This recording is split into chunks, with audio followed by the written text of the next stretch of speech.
Kita bisa melihat bukan karena kita punya mata, tapi karena ada cahaya pencerahan dari Allah Ta'ala. Yang hari ini terlambat. Assalamualaikum warahmatullahi wabarakatuh. Jangan lupa tonton, subscribe, like, and share.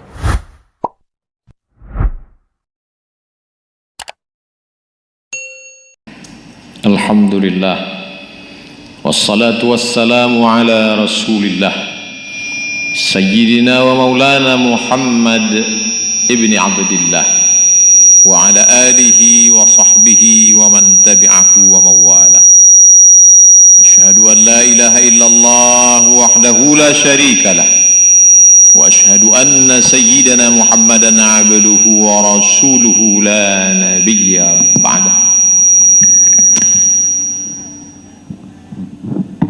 Allahumma salli ala sayyidina Muhammadin nabiyil ummi wa ala alihi wa sahbihi wa barik wa sallim. Qala Allah Ta'ala fil Qur'anil Karim wa huwa asdaqul qailin. A'udzu billahi minasy syaithanir rajim. Ya ayyuhalladzina amanu taqullaha haqqa tuqatih wa la tamutunna illa wa antum muslimun. وقال تعالى في آية أخرى يا أيها الذين آمنوا اتقوا الله وقولوا قولا سديدا يصلح لكم أعمالكم ويغفر لكم ذنوبكم ومن يطع الله ورسوله فقد فاز فوزا عظيما عباد الله أوصيكم ونفسي بتقوى الله وطاعته فقد فاز المتقون. Hadirin jamaah Jumat yang dimuliakan Allah Subhanahu wa ta'ala. Kita bisa membedakan orang kaya dengan orang miskin dari pakaian yang dia kenakan. Kita bisa bedakan antara suku satu daerah dengan daerah lain, juga dari busana yang dipakai. Kita bisa membedakan antara penguasa raja-raja dengan rakyat jelata, juga dari baju, seragam, pakaian kebesaran. Tapi hari ini semua pakaian itu dilepaskan. Yang raja dengan mahkotanya melepaskan baju kemewahannya. Orang-orang kaya dengan pakaian kebanggaan pun juga melepaskan status sosial, dilepaskan hari ini. Hari ini ada orang-orang yang bangga sekali berdiri, yang melihatnya berkata, itulah orang kalau dia berdiri 100 juta ada di tubuhnya. Dari mulai jam tangannya, dari mulai sepatunya, bajunya. Tapi pada hari ini semua itu dicopot, dilepaskan dari tubuh manusia. Hari ini tanggal 8 Zulhijjah, hari Tarwiyah, hari yang ditunggu-tunggu oleh orang beriman, hari melepaskan segala status sosial, kemuliaan, kebanggaan, lalu berganti pakaian itu dengan pakaian kematian. Warnanya putih, tidak berjahit, hanya 2 helai bagi laki-laki, sehelai penutup dari pusar ke bawah, sehelai menutup tubuh di atas.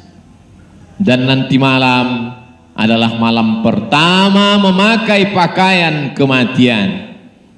Hanya 1 malam saja menggunakan pakaian itu, tanggal 8 malam tanggal 9. Karena tanggal 9 malam 10 setelah melontar mereka akan melepas. Tapi komplit 1 malam. Ini adalah malam pertama gladi kematian. Mana pakaian sutra yang mahal? Tinggal. Mana pakaian kekuasaan, jabatan? Semuanya tidak dibawa. Oleh sebab itu mereka yang keluar dari ibadah ini, janji yang pernah diucapkan Nabi Muhammad SAW untuk mereka, al-hajjul mabrur, haji yang mabrur, laisa lahu jaza illal jannah, tidak ada balasan lain kecuali surga. Mengapa demikian? karena mereka mati sebelum mati. Mereka sudah merasakan pakaian kematian sebelum mati itu datang. Mereka sudah merasakan satu malam di alam kubur sebelum mereka masuk ke alam barzakh. Itu inti daripada ibadah. Oleh sebab itu orang yang tidak memahami hakikat ibadah hanya bermain-main saja, berputar-putar di samping Ka'bah, berlari-lari dari Safa dan Marwah, melontar jumrah ula, wusta dan aqabah, berganti pakaian, tertawa terbahak-bahak, dan setelah itu tak berkesan sama sekali, maka tak ada hakikat ibadah yang melekat dalam hati sehingga merubah perilaku. Tanggal 8 ini semua manusia yang beriman kepada Allah Subhanahu wa taala sampai hari ini kalaulah tidak dibatasi karena sempitnya tempat, ruang dan waktu, tidak terhitung berapa banyak orang yang ingin berangkat. Tapi begitu jumlah manusia bertambah sedangkan luas padang Arafah tidak pernah bertambah luas, maka satu-satu solusi adalah kuota jatah keberangkatan. Satu daerah membayar ongkos naik haji sampai menanti 10-20 tahun lamanya. Apa yang dinantikan? Apa yang ditunggu-tunggu? Yang ditunggu itu hanyalah merasakan pakaian kematian, merasakan mati sebelum mati, merasakan melepaskan status sosial. Tidak ada lagi yang dihormati dan dimuliakan karena semuanya adalah calon-calon bangkai yang akan dimakan cacing tanah. Tidak ada lagi yang dibanggakan. Oleh sebab itu keluar dari ibadah, keluar dari wukuf, keluar dari haji, hilang angkuhnya, hilang sombongnya, lepas dari segala keegoan, keakuannya.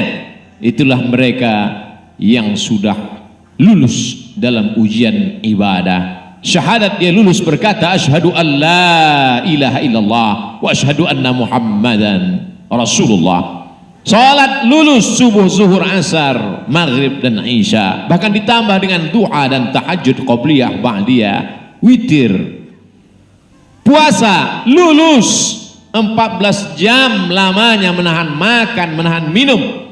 Tapi ketika diminta untuk melepaskan pakaian kebesaran, diminta untuk meninggalkan dunia sejenak, maka bangkit cintanya kepada dunia. Wa tuhibbunal mala hubban jamma, kamu amat sangat cinta kepada dunia sebenar sekuat-kuat cinta.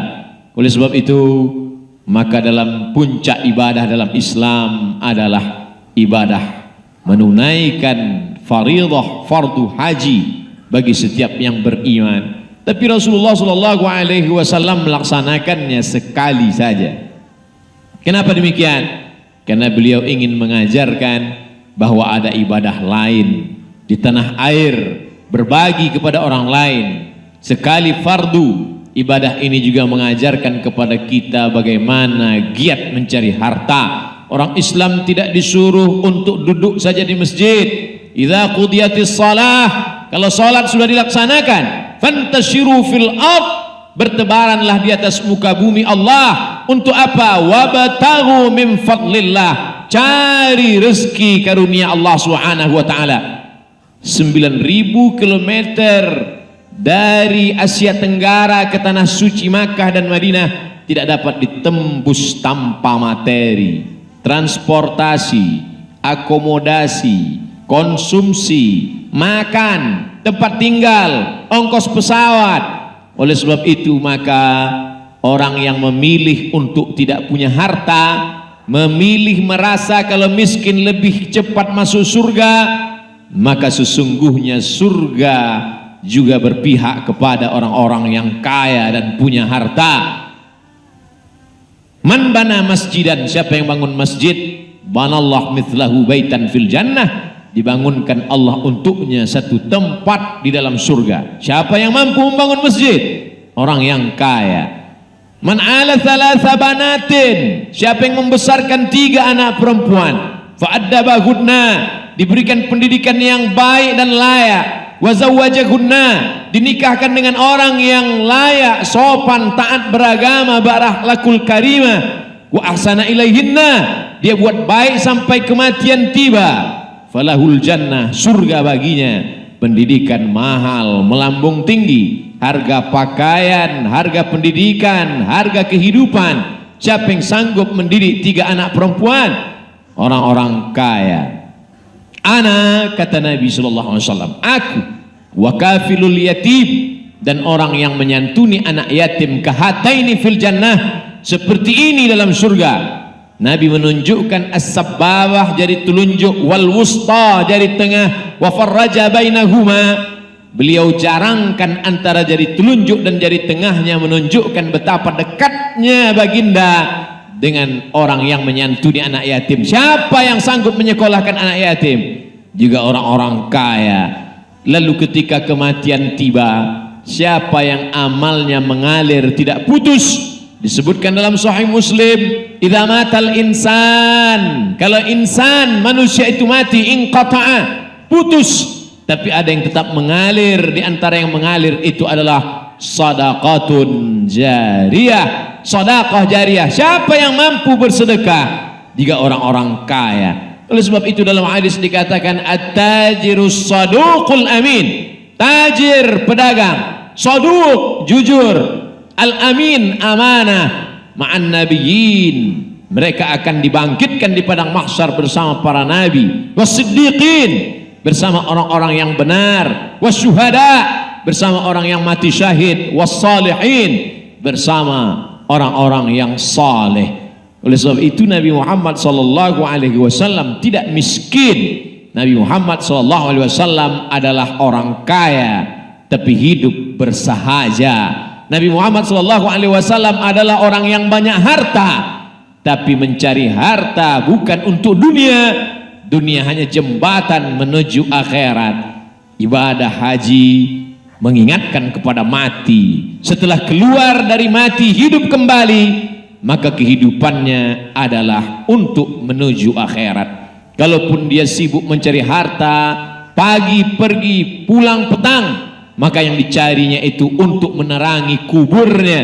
Al-Kayyis orang yang cerdas, Al-Kayyis orang yang berakal, bukan orang yang IQ-nya tinggi, bukan orang yang indeks prestasinya melambung. Orang yang cerdas adalah mandana nafsahu, orang yang mampu menundukkan hawa nafsunya, wa amila lima ba'dal maut, dan dia mampu beramal setelah mati. Bukan beramal sebelum mati, membangun rumah yang besar, beramal sebelum mati, membeli kendaraan yang mahal, beramal sebelum mati. Tapi ada orang yang cerdas. Siapa itu? Orang yang mewakafkan tanahnya untuk masjid, beramal setelah mati. Orang yang menyekolahkan anak yatim pendidikan gratis, beramal setelah mati. Itulah orang yang cerdas, karena itulah yang akan tetap dibawa setelah mati. Mengapa sampai hari ini kita masih hidup? Tanggal 8 Zulhijjah, berapa banyak orang yang amat sangat ingin hidup hari ini, tapi ternyata ada yang lebih cepat daripada keinginan, yaitu kematian. Jawabannya ada dalam surat Al-Mulk juz 29. Alladzi khalaqal mauta, dia yang menciptakan mati, wal hayata, dia yang menciptakan hidup. Untuk apa dia buat hidup dan mati? Untuk apa dia ciptakan ada kehidupan, ada kematian? Liyabluwakum ayyukum ahsanu amala, untuk menguji siapa yang paling baik amala. Bukan jabatannya, bukan hartanya, bukan rupanya, bukan kuasanya. Allah ciptakan hidup dan mati. Allah ingin menguji siapa yang paling baik amala, amalnya.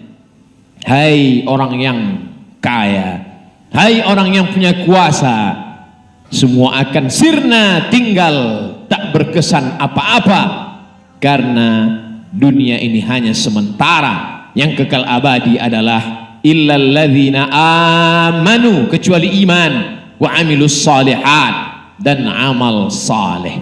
Hari ini Sayyidul Ayyam, induk dari segala hari. Dianjurkan untuk membaca surat Al-Kahfi sampai tenggelam matahari. Bagi yang belum membaca, selesai sholat Jumat ini masih ada kesempatan untuk membaca. Tidak ada kata terlambat. Man qara'a surat Al-Kahfi yaumal jumu'ati, siapa yang membaca surat Al-Kahfi hari Jumat, adha'a lahu min nur, Allah terangi, Allah beri dia pencerahan, ma bainal jumu'ataini, sampai Jumat yang akan datang. Selama 7 hari ini hatinya akan terang, membedakan antara yang hak dan batil. Kita bisa melihat bukan karena kita punya mata, tapi karena ada cahaya pencerahan dari Allah Ta'ala. Yang hari ini terlambat, yang hari ini sakit, yang hari ini sedang berada di jalan tol dalam perjalanan panjang, dapat melihat berapa banyak orang yang duduk-duduk di tepi jalan tidak sholat Jumat. Butakah mereka? Tidak. Tapi mereka tak mendapat pencerahan, tak dapat membedakan mana hak, mana batil, mana bengkok, mana lurus. Lalu siapa yang memberikan pencerahan itu? Allah. Salah satu cara Allah memberikan pencerahan, man qara'a surat Al-Kahfi, siapa yang membaca surat Al-Kahfi yaumal jumu'ah, hari Jumat, adha'a lahu min nur, Allah berikan dia pencerahan, the likeness, Allah akan berikan cahaya, ma bainal jumu'ataini, sampai Jumat berikutnya. Di antara isi ayat surat Al-Kahfi, ayat yang terakhir 110, apa kata Allah Subhanahu wa taala? Faman kana yarju liqa'a rabbih, siapa yang berharap berjumpa dengan Allah, falyamal amalan salihah, tak ada cara lain, hanya 2 saja. Pertama, falyamal amalan salihah, hendaklah dia beramal saleh. Yang kedua, wala yusyrik biibadati rabbih ahada, dan tidak mempersekutukan Allah dengan apapun. Kapan waktu yang paling afdal untuk beramal? Ma min ayyamin, tidak ada hari, al-amalus salihu fihinna ahabbu ilallah, 360 hari dalam setahun, tidak ada hari yang paling disukai Allah, tidak ada hari yang paling dicintai Allah untuk beramal. Min hadhil ayyamil ashri, melebihi 10 hari ini. Hanya tinggal 3 hari saja, 8, besok 9, dan kemudian hari Sabtu, hari Ahad, berakhirlah 10 hari yang dimuliakan Allah itu. 7 tak dapat kita ulang lagi. Menetes air mata darah, lan tarji'al ayyamul lati madat, tak akan terulang hari yang sudah berlalu. Jumat ini pun sudah habis setengah hari, kita hanya ada kesempatan 2 hari setengah lagi. Inilah kesempatan, dia akan datang lagi tahun depan, pasti insya Allah 10 hari ini akan datang lagi tahun depan. Tapi apakah kita masih ada di dalam hari-hari itu? Tak ada jawaban pasti. Manfaatkanlah hari terbaik ini dengan amal-amal saleh, membaca Al-Quran, berzikir, berinfak, bersedekah, wa tawasaw bil haq, wa tawasaw bis sabr. Barakallahu li wa lakum fil Qur'anil azim, wa nafa'ani wa iyyakum bima fihi minal ayati wadh-dhikril hakim, wa taqabbala minni wa minkum tilawatahu, innahu huwal ghafurur rahim.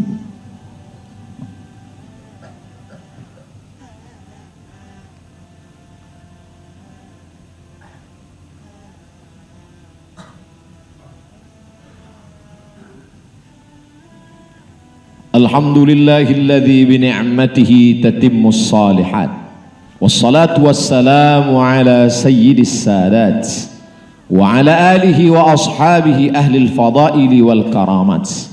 Ashhadu an la ilaha illallah wahdahu la syarika lah, wa ashhadu anna sayyidana Muhammadan abduhu wa rasuluh wa safiyuhu min khalqihi wa khaliluh, addal amanah wa ballagha ar-risalah wa nasaha lil ummah wa tarakana 'alal mahajjatil bayda lailuha kanahariha la yazighu anha illa halik.